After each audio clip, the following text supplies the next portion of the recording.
안녕하세요. 오늘은 애플 아이패드 에어 2에 대해서 간단히 한번 알아보죠. 저는 언더케이지닷컴의 F77이고요. 이 친구 같은 경우에는 사실 아이패드 에어가 그동안 아이패드 에어에서 가장 혁신에 가까웠던 것 같은데 그렇게 얇고 가벼워질 수 있을지 몰랐죠. 근데 아이패드 에어 2는 더 얇고 가벼워요. 그러니까 저는 사실 유니바디 메탈로 이거를 이렇게 얇고 가볍게 만들 수 있다는 것 자체가 충격인데 정말 가볍고 정말 얇아요. 일단 뭐 크기는 다들 아실 테고 색깔은 세 가지가 있어요.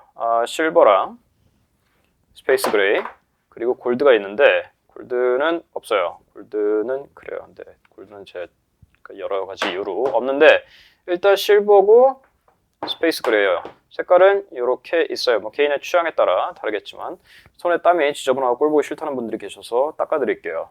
안 닦아지네. 죄송해요. 자, 실버랑 스페이스 그레이가 있는데 흠집 난 줄 알았네. 있는데 뭐 저는 개인적으로는 스페이스 그레이 쪽이 훨씬 멋있고 시크해 보이는데 뭐 개인의 취향에 따라 다르겠죠. 이거는 LT 모델이고 와이파이 모델이고 LT 모델 같은 경우는 위에 안테나가 하나 들어가겠죠. 그렇게 보시면 되고 일단 보면은 두 개 같이 설명을 드릴까요? 뭐 색깔별로 차이도 있으니까. 자, 보면은 전면에 뭐 센서들, 전면 카메라, 아이사이트 카메라, 그리고 디스플레이가 있죠. 그리고 터치 아이디가 드디어 들어갔죠. 뭐 외관상으로 보이는 차이점은 아마 이게 제일 클 거예요. 터치 아이디가 들어갔다는 점이. 사실 아이폰 5S 때도 들어갔던 건데 다들 아이패드 에어 나올 때부터 생각을 했을 거예요. 뭐 이게 애플 이거 다음 거 팔아먹으려고 이 터치 아이디 안 넣고 있구만. 근데 역시나 아이패드 에어 2에는 터치 아이디가 들어갔죠. 나머지를 보면 위쪽에 전원 키가 있고요. 3.5파이 이어폰 잭이 있고 오른쪽에는 볼륨 키가 있고 마이크 그리고 원래 여기는 그 화면 잠금 화면 회전 잠금이랑 음소거 키가 있었는데 그게 뭐 부피 때문인지 여하튼 빠지고 그냥 소프트웨어 쪽으로 들어갔어요. 아래쪽에는 스피커 그릴과 라이트닝 포트가 있고요. 스피커 좋은 건 다들 알고 계시죠? 스피커에서 막 베이스가 둥둥 울려요. 무서울 정도예요. 그리고 뒤쪽에는 카메라가 있어요. 카메라도 업그레이드되고 기능도 추가돼가지고 타블렛에 있는 카메라 중에서는 사진이 제일 잘 나오지 않나 싶어요. 애플 로고, 아이패드 로고가 있고요.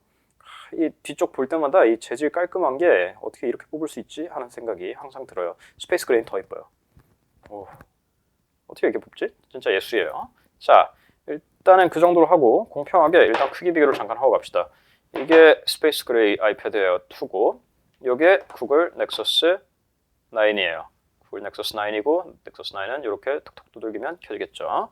자, 그렇게 하고 아이패드 미니 3 12만원짜리 터치 아이디를 가진 아이패드 미니 3를 이렇게 놓으면 대략 이 정도 크기가 되겠죠. 자, 그 정도로 하고 일단 보면은 이거 아니지. 자, 일단 보면은 제가 블랙에 필름 붙여놔서 필름 붙여놓으면 불공평하죠. 왜냐면 이게 그 반사 방지가 붙어있는데 지금 비추는 것 자체가 다르죠. 필름이 붙어 있어서 이게 좀 차이가 나기 때문에 화이트로 진행을 할게요. 자, 일단은 전화를 킬 때 터치 아이디를 쓰면 되겠죠. 너무 편해. 근데 사실 타블렛에 있는 거는 그러니까 폰에 있는 것보다는 조금 효용성이 그만큼 감동적이지는 않은 게 있어요. 왜냐면 폰은 이게 작으니까 비밀번호 치기도 귀찮고 그러는데 타블렛은 크니까 그냥 이렇게 쳐도 되니까 근데 당연히 있는 게 좋죠. 자, 봤을 때 뭐 터치 아이디는 이렇게 기계 자체의 락을 풀 때도 사용되고 앱스토어에서 결제한다든지 iOS 8로 올라가면서 iOS 8에서 API가 공개가 돼가지고 서드파티 앱에서도 점점 쓰는 앱들이 많아지는 것 같으니까 점점 효용성은 높아지겠죠. 일단 아이패드 에어와 비교를 안 할 수가 없는데 아이패드 에어에서 제일 큰 차이점은 당연히 무게가 가벼워지고 두께가 얇아졌다는 건데 그것 외에도 이것저것 변화가 있어요. 일단 iOS 8 자체는 뭐 다들 제가 뭐 아이폰 때도 말씀을 드렸고 여러 가지 많이 보셨을 거예요. 뭐 업데이트 다들 하셨을 테니까. 근데 사실 제일 큰 차이점은 API가 오픈이 됐다는 거예요. API 오픈된 부분이 많아가지고 예를 들어서 예전에 인터넷을 하다가 이렇게 누르면은 여기서 공유 옵션들이 몇 가지 없었죠. 애플에서 지원하는 거 말고는. 그랬는데 이제는 기타로 들어가서 뭐 예를 들어서 텀블러를 켜준다 그러면 바로 텀블러에 포스팅을 한다든지 하는 것들이 가능하다는 거예요. 여러 가지 API가 추가가 됐기 때문에 더 편리하게 사용을 하실 수 있고 그리고 키보드도 마찬가지로 좀 튄 것 같은데?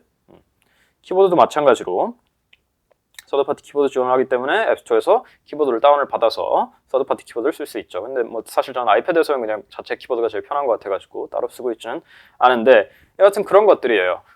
문제도 있긴 하는데 뭐 의외로 생각보다 버그들이 많더라고요. 와이파이 같은 경우는 저 같은 경우는 뭐 심각하지는 않은데 심각한 분들은 와이파이 쪽에 버그가 되게 심각하다고 하시더라고요. 그리고 뭐 화면 회전을 했다가 돌아오면은 뭐 가끔 이게 이쪽에서 잘린다든지 하는 요상한 버그들이 있어요. 애플 요즘 소프트웨어가 제대로 안 하는 것 같죠? 제가 봐도 그래요. 그리고 아이패드 에어에 비교해서 추가된 기능 중에 하나가 그 카메라 기능도 많이 추가됐어요. 카메라 자체도 업그레이드가 됐고 기능도 많이 추가됐는데 일단은 사진들을 몇 장 보여드리면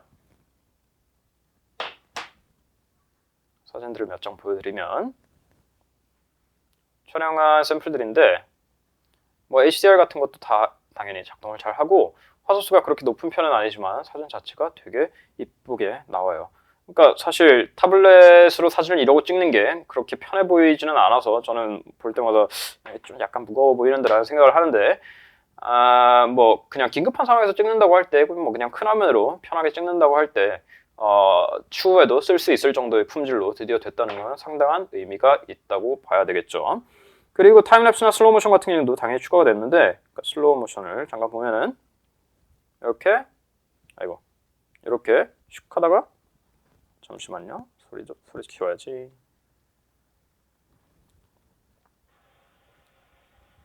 처음부터 이렇게 하다가 라는 식으로 슬로우 모션이 된다는 거죠.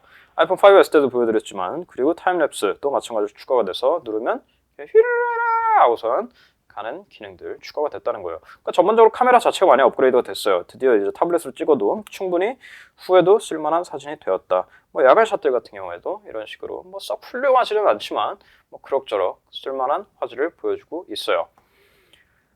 그리고 제일 중요한 거는 램이 드디어 2기가가 들어갔죠. 애플 모바일 디바이스 중에 최초로 2기가가 들어간 것 같은데 2기가로 올라가고 CPU도 업그레이드가 됐어요. 근데 사실 아이패드 에어 그러니까 애플 한 세대 전까지는 뭐 사실 큰 차이가 안 나가지고 지금 아이폰 5를 써도 큰 차이가 안 나는 것처럼 아직까지는 모르겠으나 성능적으로 좋아졌기 때문에 이런 걸 보고서 이제 많은 걸 느끼게 되는 거죠. 이제 점유율이 확 높은 거에는 애플이 이제 그런 좀 뭐랄까 좀 노력도 덜하고 좀 못된 짓을 많이 하고 점유율이 요즘 떨어지고 판매량도 떨어지는 제품들에는 이런 식으로 노력을 많이 한다는 거예요. 근데 아이패드 미니 3를 보면 또 그런 것 같지도 않고 12만 원짜리 터치 아이디에 금색 그런 걸 보면 또 그런 것 같지도 않고 여하튼 그래요.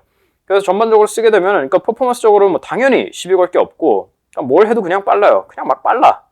그냥 뭐라고 말씀드려야 될 필요도 없이 그냥 빠르고 기존 아이패드에 비해서 아까 말씀드렸다시피 반사가 확 줄어들었기 때문에 화면도 굉장히 편하고 색 재현력도 너무 좋아요.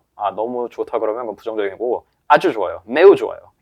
그래서 기존의 아이패드도 그랬지만 아이패드 에어 2는 그 좋았던 아이패드에 터치 아이디도 들어가고 얇아지고 가벼워지고 가격은 똑같고 화면은 좋아지고 카메라도 좋아지고 그냥 다 좋아졌어요. 그냥 막 좋아졌어. 얇아져서 배터리를 사실 뭐 걱정을 없지 않아 했는데 배터리도 10시간은 그냥 가요. 사실 제가 여기서 배터리를 얼마나 가는지 열심히 재고 있었거든요. 안 끄고 배터리가 어디까지 가는지 제가 40몇 프로까지 했는데 그때 8시간인가 그랬어요. 근데 중간에 이게 아이패드 완전히 충전된 다음에 다시 보여주겠대. 그래가지고 제가 이게 측정하던 게 잘렸는데 여하튼 배터리도 아주 오래 가고 그냥 간단하게 침대 위에서 뒹굴거리면서 하기에도 가벼워서 편하고 뭐 전문적인 작업을 할 때도 성능이 좋아졌으니까 당연히 좋고 사진을 찍어도 좋고 그냥 좋은 타블렛이며 좋은 최강의 아이패드예요. 근데 한 가지 아쉬운 점은 일단은 저기예요.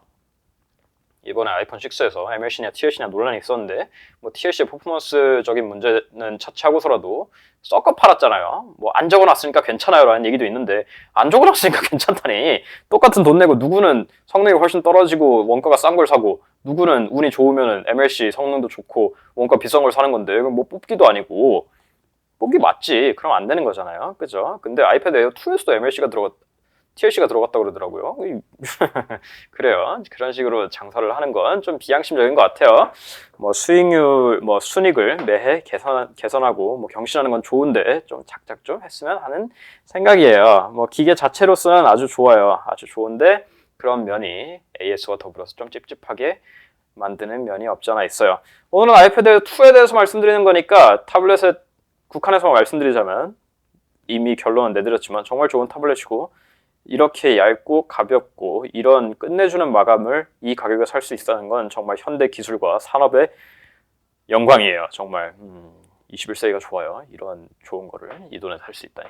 그러니까 경쟁자들도 여전히 있죠. 그리고 경쟁자들도 여전히 그러니까 매해 개선이 되고 있어요. 특히 이번에 넥서스 9이라든지 안드로이드 타블렛들도 점점 좋아지고 있는데 사실 모르겠어요. 안드로이드 타블렛 앱들이 완벽하게 레이아웃이 맞고 활용성이 높은 것들이 많지가 않기 때문에 아직은 아이패드를 고집하는 분들이 많으실 텐데 그런 분들에게는 뭐 더할 나위 없이 좋은 선택일 거고 그냥 타블렛 시장에서도 충분히 최강자 자리를 노릴 만한 타블렛이에요.